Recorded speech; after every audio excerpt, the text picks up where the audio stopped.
And Scott, this heat really can have an impact on your body. That's right, Angela. While we've been down here on Monument Circle, we've seen a couple of bicyclists getting some exercise. In fact, I even saw a guy run past me here on Monument Circle getting a jog today. So you can imagine what their body feels like when they're out exercising in this sun. But imagine the rest of us who are just maybe walking or taking it easy out in the sun. It can still have a big impact on our bodies. In fact, Mary Mills did a pretty interesting experiment today to learn how the sun and all this heat affects her vital signs. We headed to Community East to check my vitals. So you're doing blood pressure here. See what they were before heading out into the noonday sun. Temperature is normal, 98.4. Good. So far, your heart rate's 61. That's great. Your oxygen's at 100%. My blood pressure, 127/74. Time to brave the elements. I sat in a chair outside the hospital in a parking lot with the sun beating down. 87 degrees. And set the timer for 20 minutes. There was a breeze and some cloud cover and 2 people keeping tabs. It really wasn't that bad. How are you doing? Larissa came outside to check my vitals. 98.9. Went up. You are going up. Okay. Your heart rate's a little higher. Is it?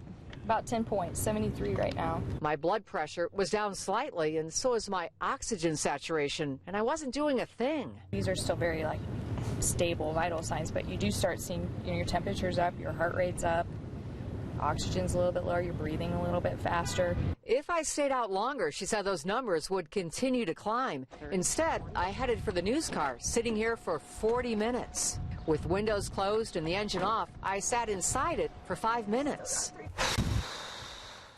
But I wasn't in the direct sun, so I switched to the passenger seat for another 2 minutes, a total of 7. Okay. Wow. Whew. That was quite a bit different than sitting in the chair. Oh, yeah. With my skin glistening. I went back to Larissa for another check. Breathing about 21 to 22 times a minute now, which is a little bit fast. My blood pressure was about the same, but Heart rate went up 4 or 5 points from when you were sitting out here. So now we're looking at a total of about 20 from when you were inside. Ah.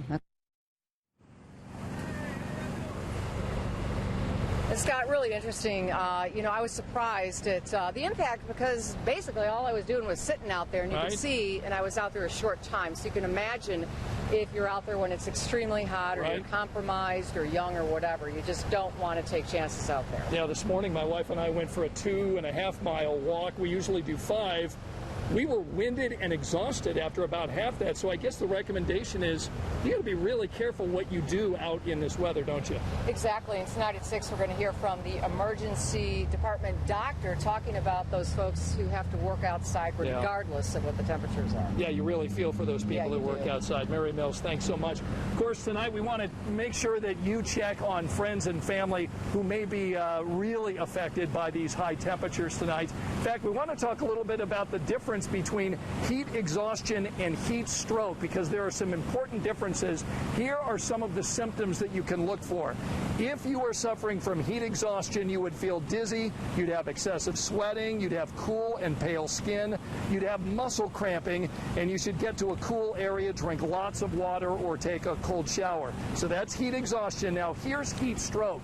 If you've got heat stroke, you've got a throbbing headache, you're not sweating, you've got red hot skin and high body temperature, and you may lose consciousness. You need to call 911 right away if somebody shows any of those particular symptoms. And we talked to some Hoosiers today and asked them how they're staying cool.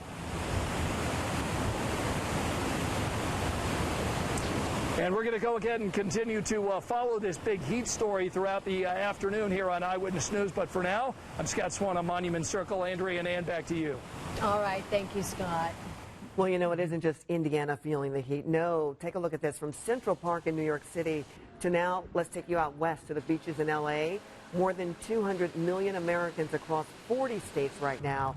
We are under some type of heat warning today alone in many of the states that will continue throughout the weekend all the way through Sunday. Now, utility crews are very busy. They're making sure they can keep the lights on, and more importantly, they got to keep the AC going as well. And we have a lot of resources for you on our live Doppler 13 weather app. You can see the current temperature and as well as get notifications for any heat warnings in your neighborhood. It's free wherever you get your apps.